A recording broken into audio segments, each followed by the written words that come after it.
I want to speak clearly, not emotionally, not defensively, but clearly. There has been a lot of noise around prison reform. Some people believe reform means weakness. Some people believe it means opening prison doors. Some believe it means letting out dangerous people back into society, back into the communities. That is not what I am trying to say. It's not what I'm trying to say. Let me begin with something firm. I'm sorry about this. Hang on one second. 1 second, please, folks. Just 1 second. I got someone that's being very rude here, and I put my phone on Do Not Disturb. Uh, all right. Just turn this down. Just give me 1 second, please, folks. I'm sorry to address this. This is not what I wanted to happen. Okay. All right. Sorry about that. All right. So what I was saying, there's been a lot of noise around prison reform. Some people believe reform means weakness. Some believe it means letting people back out in the community. Opening prison doors, that's not what I'm talking about. The people that believe that I'm letting dangerous people back in, wanting to let dangerous people back into communities, that's far from the truth. I think when I first approached my prison reform, how I would do it if I was president of the United States, I think they took it the wrong way. So I want to be very transparent here and very detailed. Let me begin with something firm. Public safety comes first and foremost. I promise that with everything I have. If someone is a violent threat to society that remains incarcerated, if someone is a repeat violent offender, they will stay incarcerated. They do not qualify for early transition programs. Let's be very firm and clear on this. I think when I first talked about it, people thought I was talking about let's just let a bunch of prisoners out and be wild and make more crime in the United States. That's not what I was talking about. If someone is a sexual predator, an active gang leader, on a high risk violent offender, they do not qualify for the reform that I propose. Reform does not mean recklessness. It means precision. Now let's talk about the real problem at hand here, because it's very important that I get this message out right. American incarcerated more people than almost any developed nation in the world. The United States does. Yet recidivism remains high. Why is that? I'm about to explain to you why. Addiction remains untreated. Just because people become addicted to drugs, alcohol, or anything that's addicting doesn't make them bad people. It means that they're calling out for help. Mental illnesses remain untreated. Job skills remain undeveloped. I've been there, and I know that they don't have no real reform. And many inmates leave prison with no jobs, no rehabilitation, no savings, no ID, and no plan of any kind what they're going to do when they get out. So that forces them to do one thing. They had no rehabilitation. They weren't taught nothing. They go back into society as a threat to the American people. That produces instability, and then instability produces repeat offenders, repeat crime. Is that what the people want? Is that what people? And then when you talk about this, they tell you we don't want to hear about this. We don't want to we want to discuss anything for prison. Well, prison, you go to prison when you do something wrong. If you're a hardened criminal, you stay there. If you are a prisoner for the first time and you know you did wrong and you want rehabilitation but don't get it, what is that? What message are we sending? So what I am proposing is not early release. I'm not proposing that at all. I'm proposing structured transformation under the Catalano Root Fix Act. Many presidents have implemented stuff into prison reform. Many have done things and then they took things away. You got to be consistent. Prison Reform Act reform begins with classification. Every inmate is assessed at intake, violent or non-violent risk levels. That's just a fact. That's one of the first things you do when you enter. If it's the BOP, the prisons of BOP, the prisons for the federal or state level, you go in and you go through an intake process. Addiction profile, education level, work history, psychological evaluation. These are some of the things that they all go through at intake. Only non-violent, low-risk individuals may qualify for this program. This is going to be a structured program. If it's implemented and executed the right way, it's no way it can fail, and we lower crime, recidivism, and we make prisoners now into productive citizens that pay taxes. And qualifications is earned, not automatic. That's a fact. They're not going to be handed anything. Inside prison, we implement 6 core job tracks, skilled trades like electrical, plumbing, welding, HVAC. They're all reputable, good trades that pay very well. Construction, infrastructure training. Manufacturing and industrial work, plain and simple. We set it up. We get companies involved. We train them. They must have a GED. They must graduate for this program. If they get in any trouble during the program, they're put back in. They go back right to their cell, and they never are eligible for it again. One chance at this. Basic technology and IT certificates as well. Logistics and commercial driving preparation. Culinary and food services, another great industry. Every participant, and I say this very clearly, must complete GED requirements. So they can't even take the program until they get their GED if they don't have it already.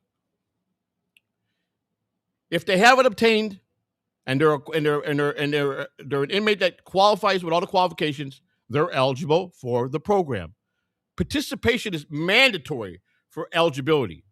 No participation means no incentives. Plain and simple. You want to lay around and do nothing to be productive and not even care and show that and just want to learn how to be more of a better criminal? Well, guess what? You're not going to get the chance to come out, because when we let you out, we're going to watch you carefully. And when you break the law, you're going to be put back in prison with harder sentences. No performance means no achievement. This is discipline, not softness. Progress is measured through certification. People think I'm nuts that who cares about prison? How can you not care about prison reform? If you do it right, don't you want crime to be down? Don't you want safer neighborhoods? Don't you want your children to be safe? Don't you want your wives and girlfriends and grandmothers and mothers to be safe? I do. Examine passage, drug-free testing, no violent infractions, consistent attendance. They must attend. They can't just say, I don't want to get up and go to school today. They'll get one day to miss. That's it. After that, they're kicked out of the program. Only after meeting these standards does the person become eligible for structured transition. And even then, and I'm telling you this very carefully, listen to me very carefully, they are not released back to the streets when they leave prison. They are transferred to either a halfway house, which is under the BOP, prison BOP, have halfway houses. State, the state have they're not halfway houses, they're transitional housing. Basically the same thing. They are transferred to supervised transitional work housings, 3 to 6 months minimum. Employed must be secured before full release. So what I'm saying is, once they graduate the program and get a certificate, those people, we're going to have 6 companies, 7 companies, 8 companies that'll interview them. They have a chance to get their job. Once they secure, they got to have this job to even get out and go into the transitional part.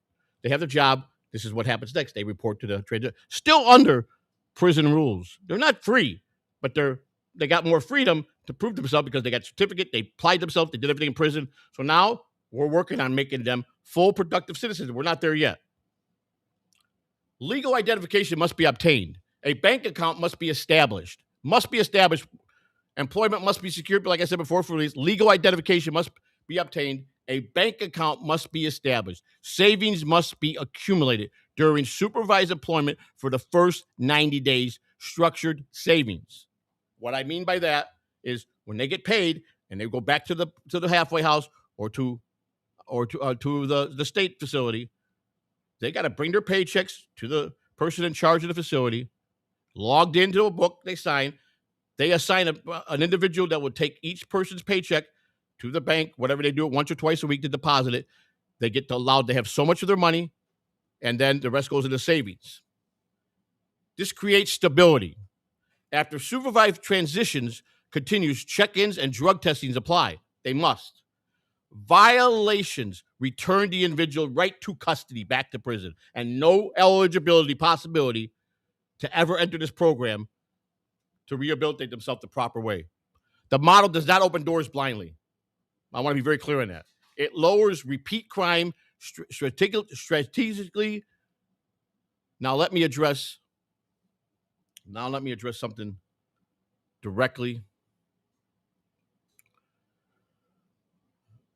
Some critics say, and this is what's been going around being said, and in all fairness, I get it.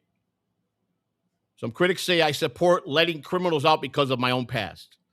That is 100% false.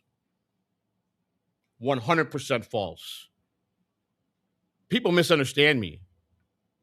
Yeah, I have a different way of how I talk. I don't act presidential because I'm not a politician. I don't come from money. I'm not a rich person. I was a hardworking individual that struggled with my own addiction for 36 years. I went to federal prison for making a false statement to a federal agent. These are things I lived. So I know what I'm talking about. I know. I'm not just blowing smoke here to just pass a bill, to get a bill passed when I get in office. I'm telling you where the system's broken. Understand failure does not mean promoting it. Understanding broken systems does not mean excusing crime. It means fixing what creates repeat victims. I'm not advocating for chaos. I am advocating for structure. And that's the hard truth I can say. This has nothing to do with me personally being involved or if I have any friends or anybody else that is in prison. Because if you deserve to be there, you're going to stay there. I'm not giving nobody no special privileges. I am advocating for structure. Now let's talk about accountability inside prisons. This is a big one that you must listen very carefully. Currently, many facilities investigate themselves. What does that do? That weakens trust under my plan. Independent oversight boards, this is under my reform plan, they review serious incidents, abuse, allegations, and misconduct. Transparency is the most important thing of the communication we have with us, the people, and the prison system, and the people in charge of the halfway houses. Transparency straightens institutions. Data reports become standardized. That's just fact. Assaults, overdoses, suicides,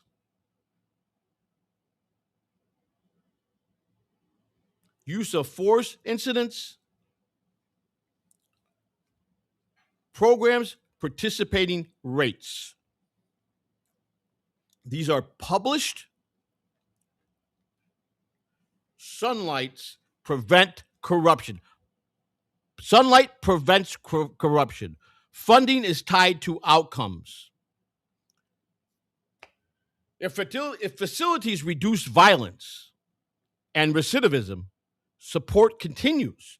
This is us calling the prison now, who I know for a fact, with what federal laws are in place, they don't even follow it until enough inmates report them, and then they get investigated. And they still, it's like pulling teeth with them. They don't care about what the federal government puts in place. They don't care about what funding they get. They do it their own way, privately. They don't let out. They don't tell you when someone gets stabbed. They don't tell you when there's a riot. They very rarely tell you anything unless they have to. Now I want to address, and I want to say one more thing. If abuse is hidden and reform ignored, funding is reviewed, incentives shapes behavior. Now I want to address something even more serious: equal protection under the law. This is something dear to me, and I'm not speaking as a presidential candidate. I'm speaking as a father. The Disability Act is one of the strongest acts around, and it's very good, and they take it very seriously. This is called the Heather Catalano Deaf Rights in Prison Accessibility Act.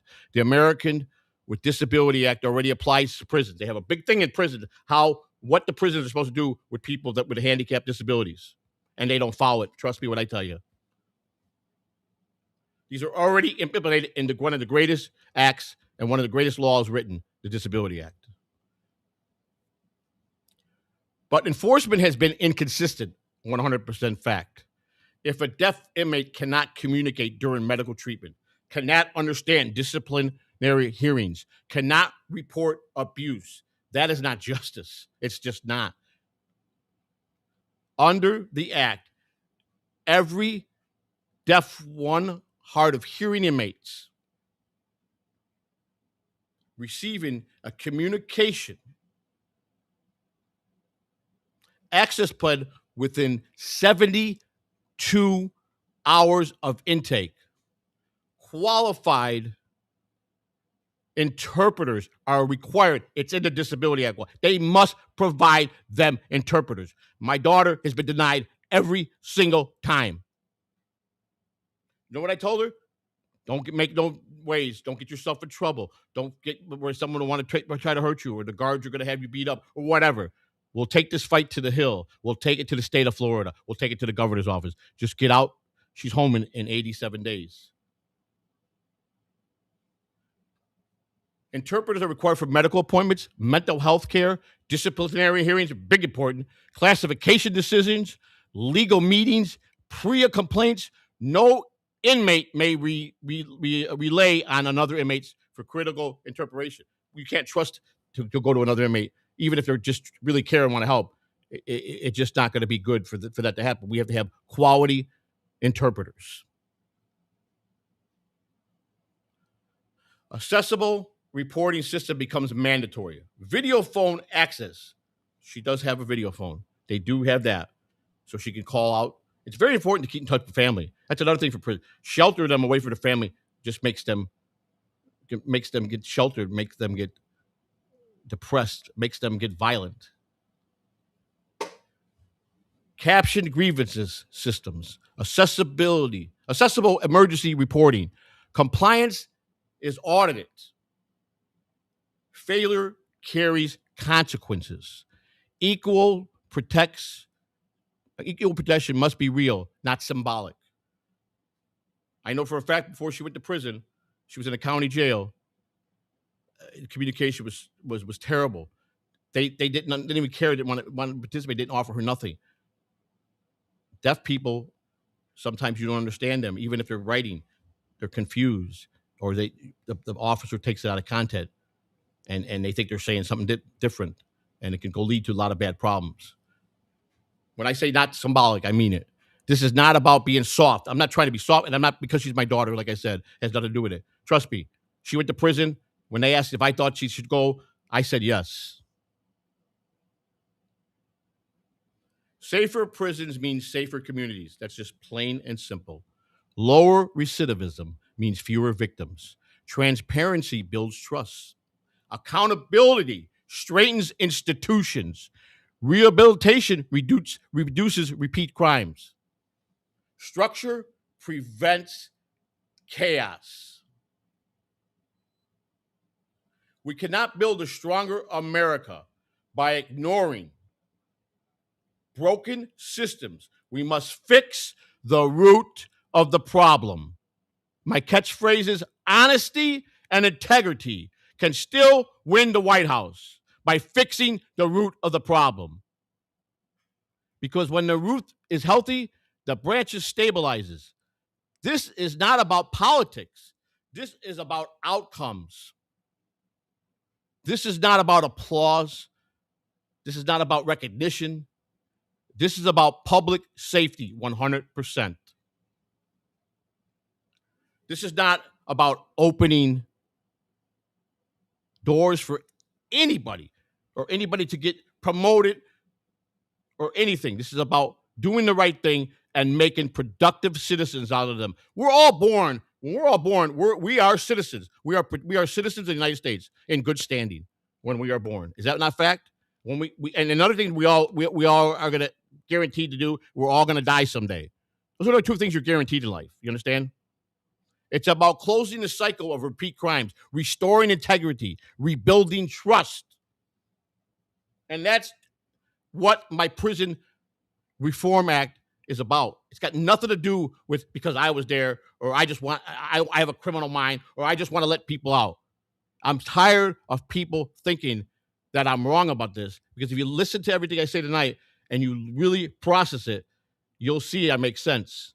Tonight, I want to talk about something more politicians avoid. Prison's not a slogan, not as a talking point, but as a system. I listen to everything that's being said, good or bad, about me. And I got good constructive criticism last night. I have a podcast in a community that is pretty wild. And I have to separate the two. I am a candidate for the President of the United States. My main focus is to get signatures in each state so I can get on the ballot. I want to win this. I don't want to talk about what's broken. I don't want to talk about what someone did wrong. I want to talk about how we're going to fix the problem. I understand a president just can't go into office and write laws. It doesn't work like that. I understand that. I might not be your traditional politician, and I got a lot to learn about the actual politicking part, but I know about these topics I'm talking about because I lived it. I know about all this. America cannot claim to be a nation of justice while our prison operates without transparency, without consistency rehabilitation, and without equal access under the law. I'm telling you right now, I know this firsthand. So I'm not just trying to blow smoke up of anybody. I'm not just trying to just do something just to talk. I'm very, very serious about this. There's a lot of people that went to prison that deserve a second chance that need that little push or that little help. We warehouse addiction. We got more addicted people in prison than probably out on the street. We silence mental illness. They keep it silent.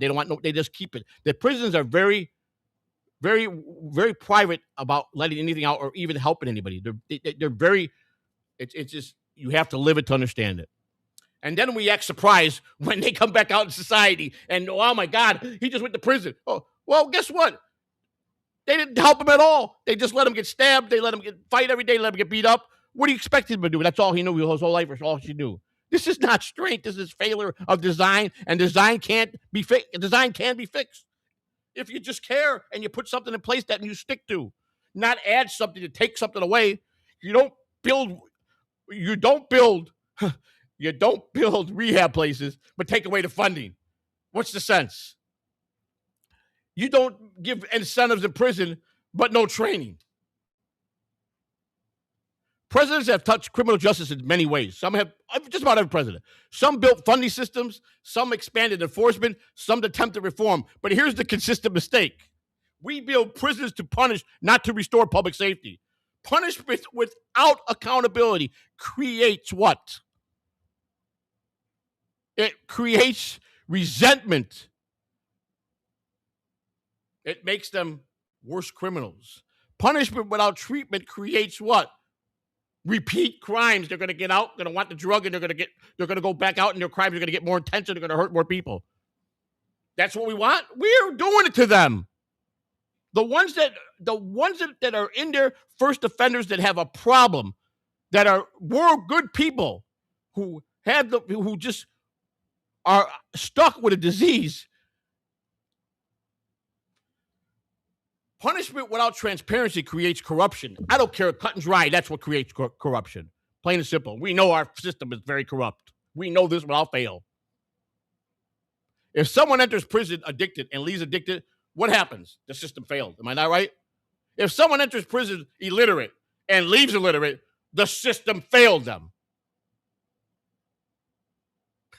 I mean, it's black and white. There's no gray area. If someone enters prison nonviolent and leaves more dangerous, the system failed.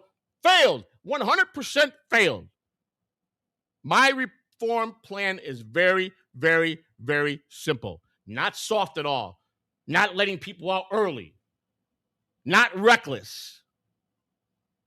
So that's why I felt it was important that I get out and speak to America tonight, because of the feedback that people, and it has a lot to do with the community that I'm in with my podcast. I have to separate both lives, my candidacy from that.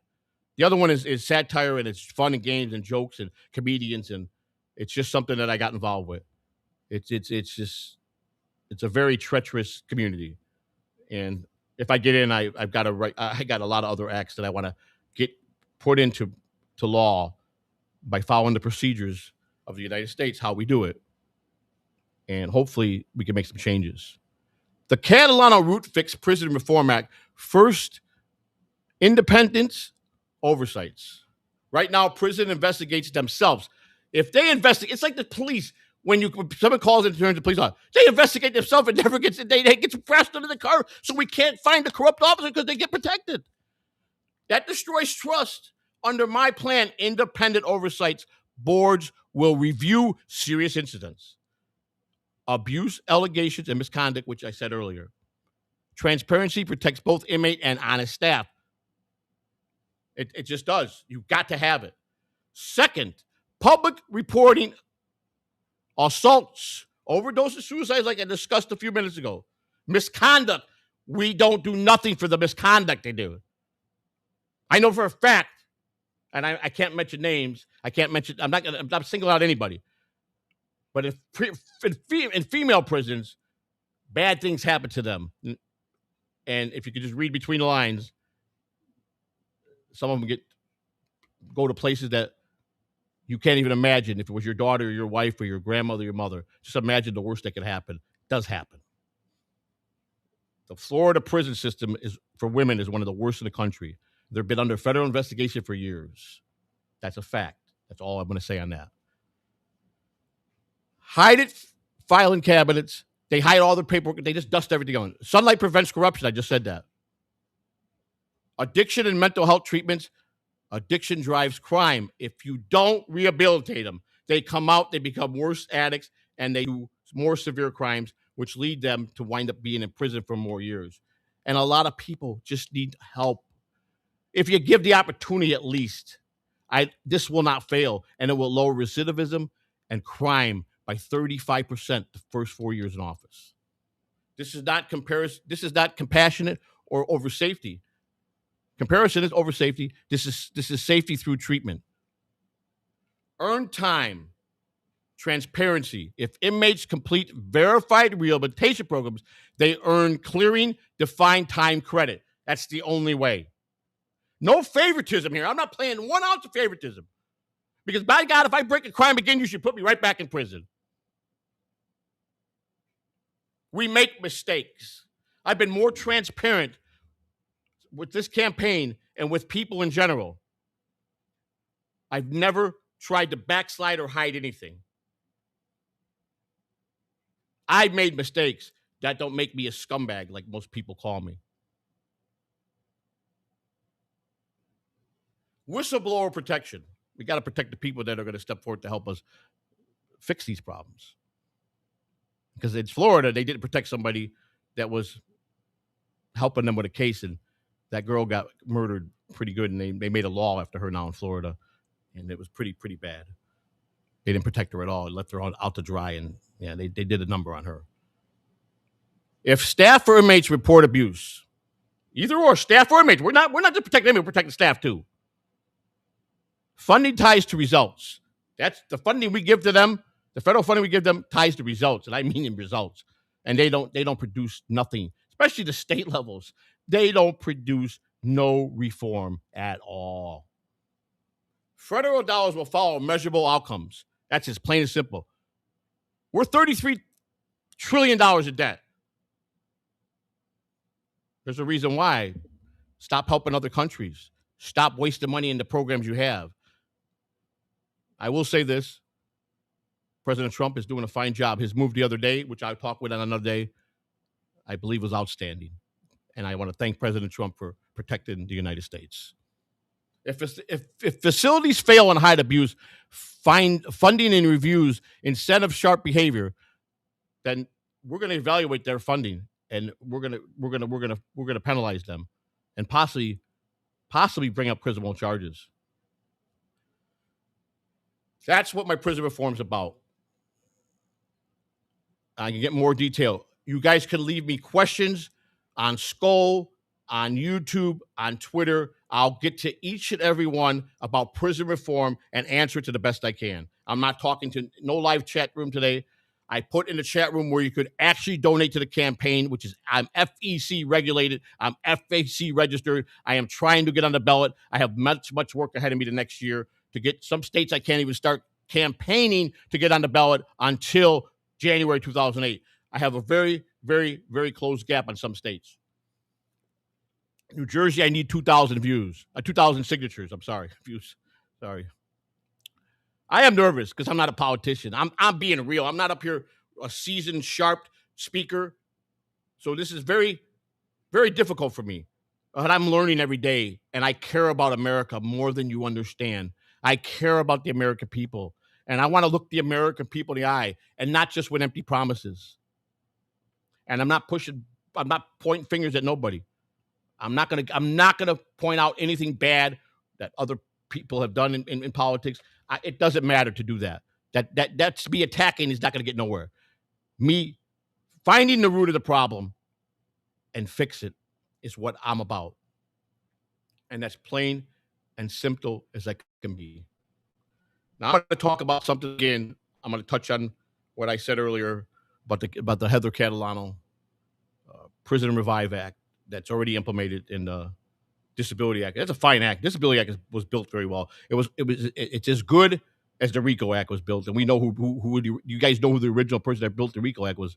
A great man, Giuliani, who was the mayor and also a lawyer for Donald Trump. He is the original person that wrote that back in the late 60s when they implemented it. A great plan, great law.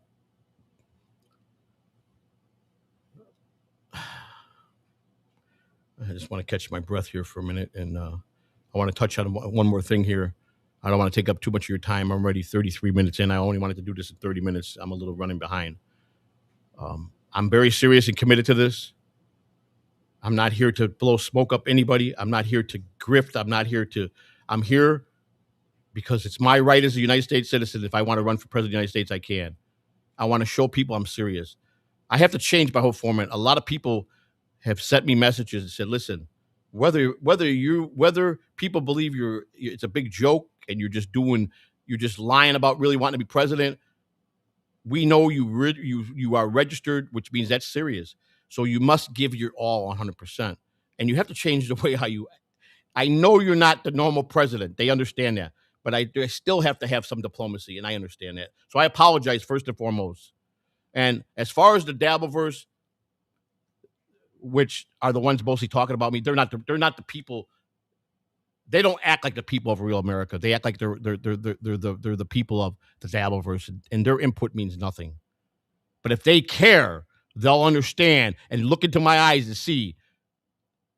I know what my chances are, but I promise you I'm going to fight. And I promise you the 48th president is going to be Joseph Samuel Catalano III.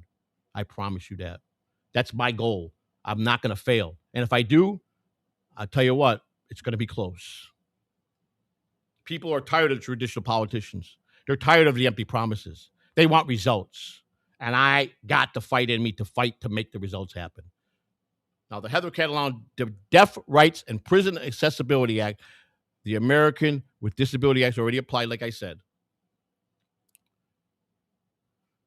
If a deaf mate cannot, like I said, cannot understand instruction, cannot report abuse, cannot communicate during medical treatment, cannot participate in disciplinary hearings, that is not justice. It's just plain neglect. It's neglect. You're denying her. It's like if you say she can't have a phone, but the inmates have a phone all day, a payphone. How you cannot do that?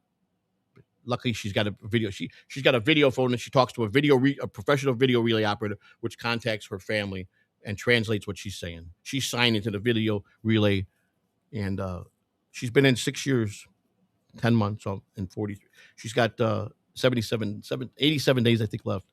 And trust me, she's rehabilitated because of fear, not because they gave her any programs to. She's still coming out with no education. She's still coming out with having to be on SSI. That's all going to change because I'm going to make my life better to help all the American people. And she's an American person, not just my daughter. She's an American citizen. That's first and foremost. When I get into office, I will not do personal favors. I will not take kickbacks. I will not do nothing of a kind. I will not be corrupted. And I'm not saying anybody is. I'm just saying there's a lot of corruption in the system. And I don't know who it is, and I'm not accusing anybody. I'm saying I won't be that.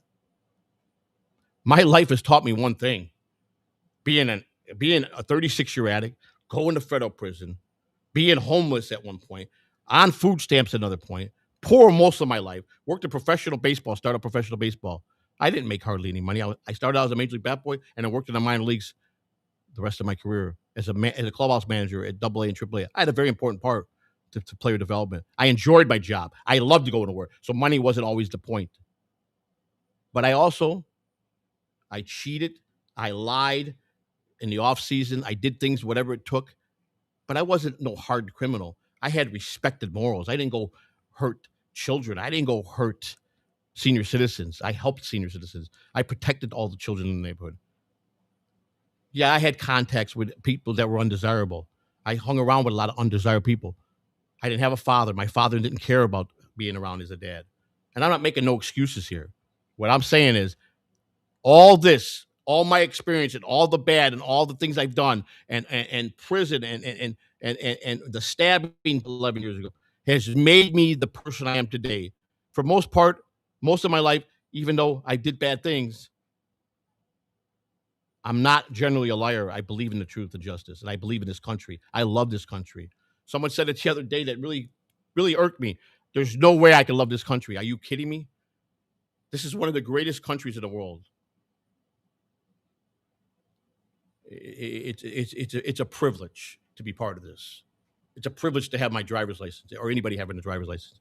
It's a privilege that I can go open my door when I want and walk outside. It's a privilege. You can't do that in prison. When you get one day taken away your freedom, that it sinks in. This is real.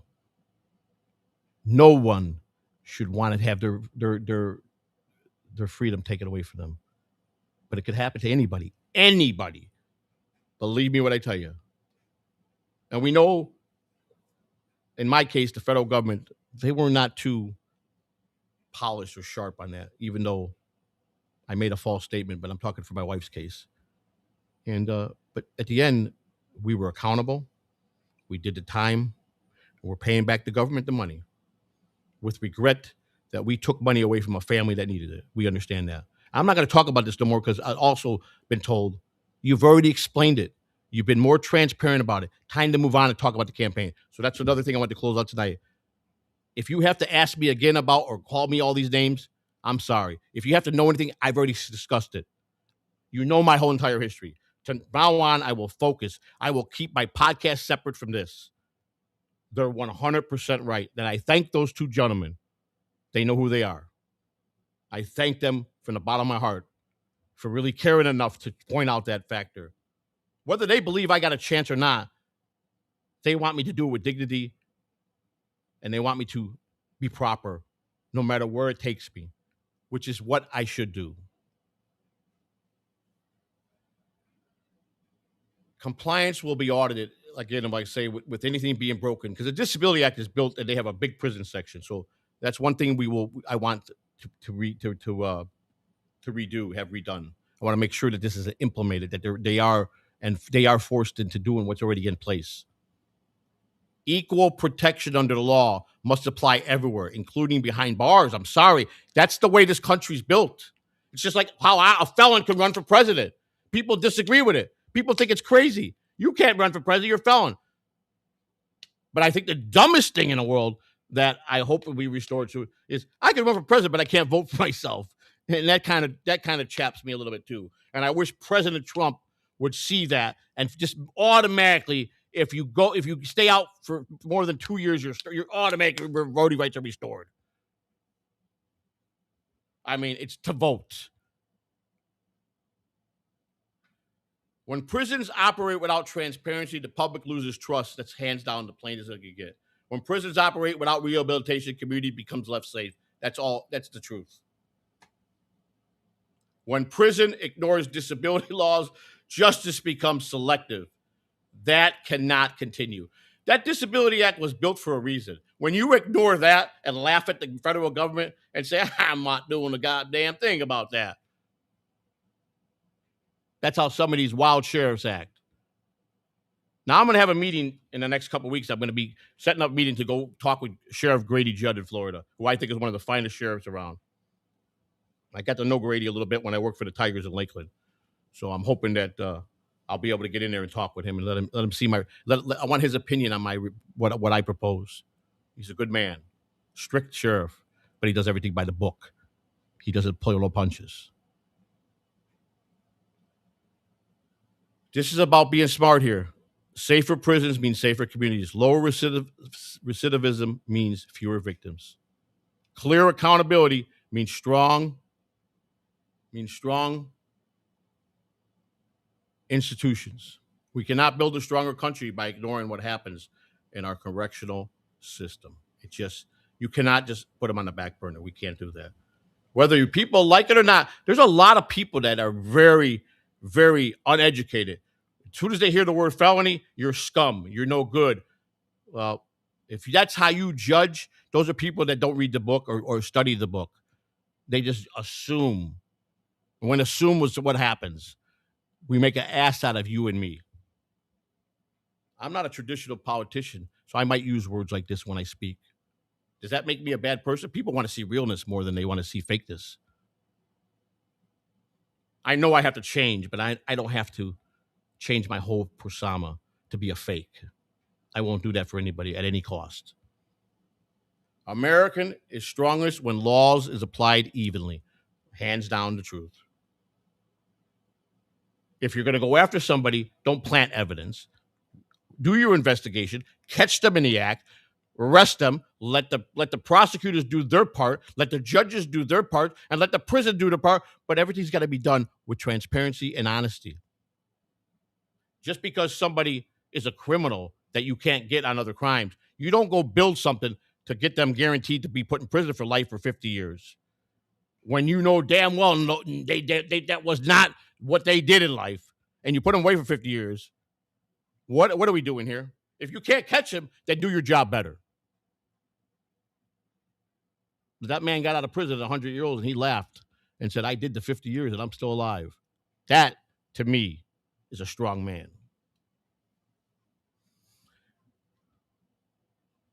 Without rage, without excuses, restore integrity, rebuilds trust. Plain and simple. Honesty and integrity can still win the White House by fixing the root of the problem. Now, there's something I got to address because this was also floating in the air, and people are saying this. By putting them in this program and taking control of their bank account, I have to rephrase this the right way so you understand what I mean here. Structuring financial stability section means, let me address something important about financial stability during supervised transitions. Some have asked whether requiring structured savings during halfway houses is excessive. And I'm going to explain to you why it's not excessive. Because they're still under the rules and regulations if they're federal of the BOP, if they're state under the state jurisdiction. It's not excessive, it is protective. And I'm going to explain why. Why an individual remains in custodial or residential reentry status, they are still they are still, hands down, under correctional jurisdictions. Do you understand what that means? That means they're free, they got more freedom, but they still must follow the rules that apply to them for being sentenced in prison. That means supervisors is part of their sentence. They're still follow like they're inmates with freedom to go to a halfway house, to come and go certain hours for work, to build, to learn how to be in society, to become better productive citizens. We're just giving them an opportunity. We're trying to make tax-paying citizens instead of turning them back out to be criminals. That's this whole point is about. Financial structure is not punishment. It's stabilization, plain and simple. We're teaching them how to save. We're teaching them how to manage their money. Sudden access to large sum of money. This is the most important part. When they first get out of prison, they're the most vulnerable, especially if they're addicts.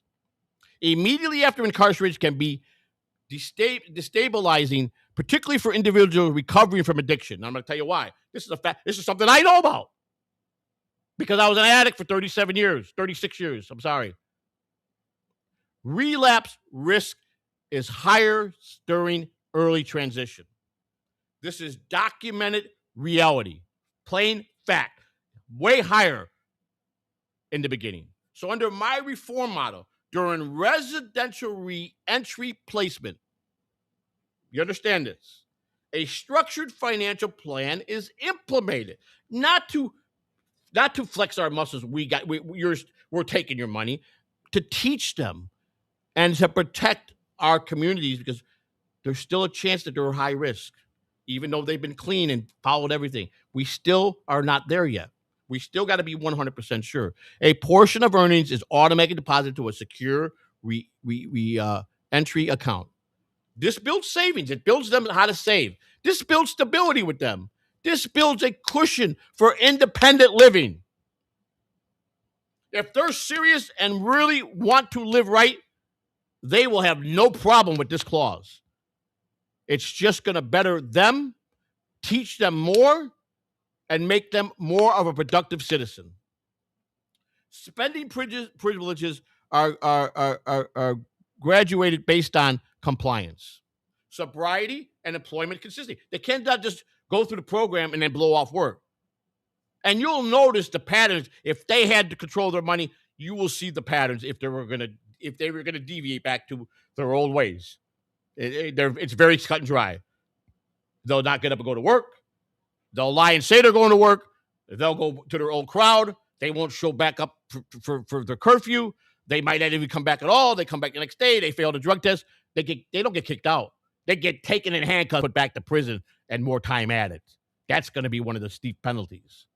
Once an individual transitions fully out of custodial or residential jurisdiction and into independent supervised release, financial independence is restored 100% to them. They are now solely on their own. They have proven that that they are not going to be repeat offenders. They've proven that they're going to be productive citizens. They've proven we gave them the training, the degree, the job skill, and the money that making is pretty good, enough to sustain with what society is demanding today in rents.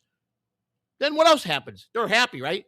Now he goes and he's making money. He's helping people in his job. Now he wants to buy a car. He goes, wow, I have never bought a car in my life. He goes to his bank account. He gets a certified check. He buys a car. And he finally meets someone, the love of his life. He's happier even more. Now he's got something to work for, not just for himself, but his wife. Then they have children. Now he's a father. Now we produced a whole family of productive citizens that get involved with churches and communities and help other people like them. It's a win-win. Prison reform is a win-win if it's done right. Plain and simple. I just don't understand why they haven't done it right. You want to know why? You want to know why I think?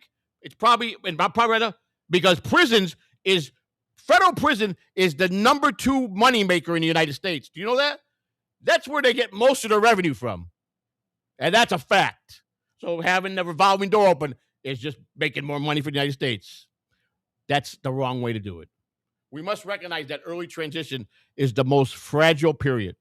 Structuring during that period protects the individual and it protects the community.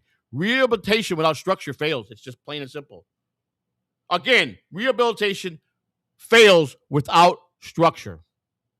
It's just like if you put someone in rehab 13 times and they don't learn, if they don't want to quit, they're not going to quit. I don't care how much money you got, how stern you are with them. I don't care what you do. I don't care. If they don't apply themselves to do the program and want it, it's not going to help. You don't talk to them like they're non-human. You talk to them like they're you, and you show them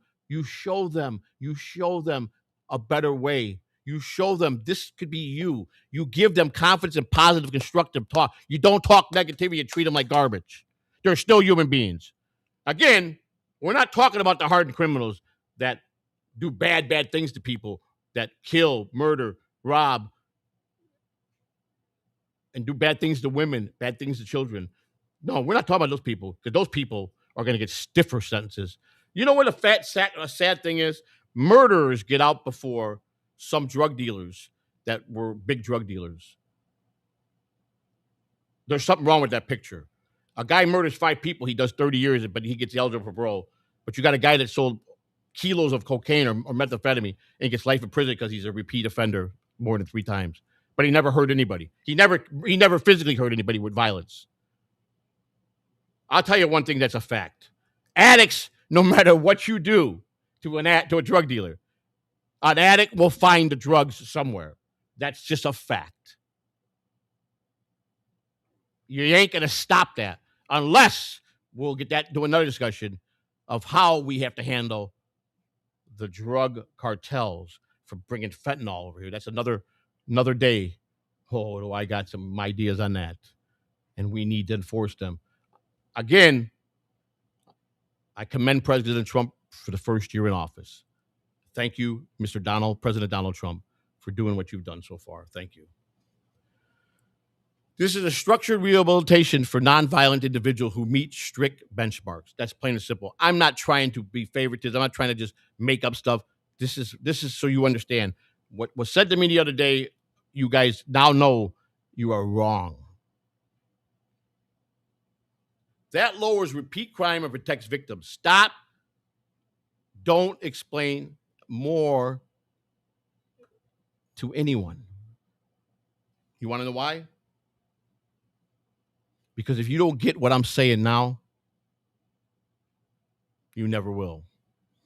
And I get it. If you've never broken the law, I think you're a wonderful person. If you've been a law-abiding citizen, you're a wonderful person. If you paid your taxes and done everything you're supposed to do and was a good father, grandfather, a good mother, a good grandmother, and generally someone that cared for the community and did a lot of help for the community, I love you even more. Unfortunately, we're not all wired the same way. Some people wind up doing bad things for certain parts of their lives, and sometimes they come around and they change their life. But to think that people can't change, and the ones that think, well, you're a felon, you're just scum, boy, do you need help?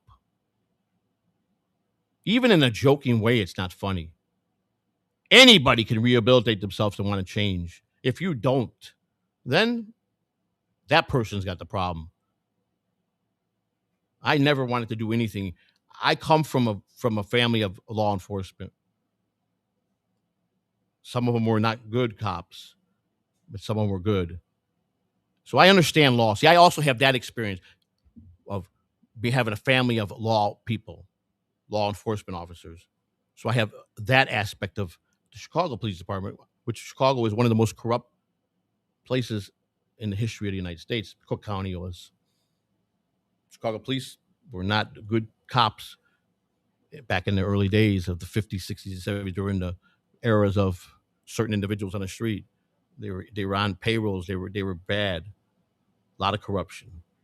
So I understand a lot of things that you people think that I don't know what I'm talking about. I've seen both sides of many coins.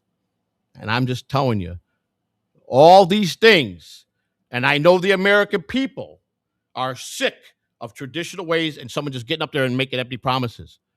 They want someone like them that's going to really make the change, or at least fight for it. I'm going to do that. You take it for what it's worth. I'm going to get better at being a politician. Not that it really matters, but I do have to learn how our government works. And I may not like a lot of things, but I'm not, from this point on, I'm not going to complain about nothing. I'm going to do what I'm supposed to do to get elected, and I'm going to serve the people the way I'm supposed to, the way that our forefathers meant it to be. I think the greatest president of all time was Abraham Lincoln. He was poor, uneducated, and he got killed for one of the greatest things that he did, freeing the slaves. Got killed for it. And that's one thing that has still stayed strong today's society. There's a lot of things that fizzed out, or things that got changed or didn't work. I've got lists and lists, but I'm not here to put the blame game on anybody. I'm here to make it better. To make it better. I'm not going to say this president did that, this president did this, this president was full of crap, this president didn't even know what he's talking about, this president just did it just to do it. I'm not going to say none of that, because if they made it the president, they stood for something, and they deserve the respect, no matter what. Everybody fails in life. That people don't understand. You have to fail to be successful. Do you know how many times Abraham Lincoln ran for office and lost? He lost the Senate race. He lost a lot of time. It took him a long time to become president. He had no education. You know, he completed 1 year of school his whole entire life, worked hard his whole life from a farm in Indiana. His mother died when he was 9 years old. Yeah.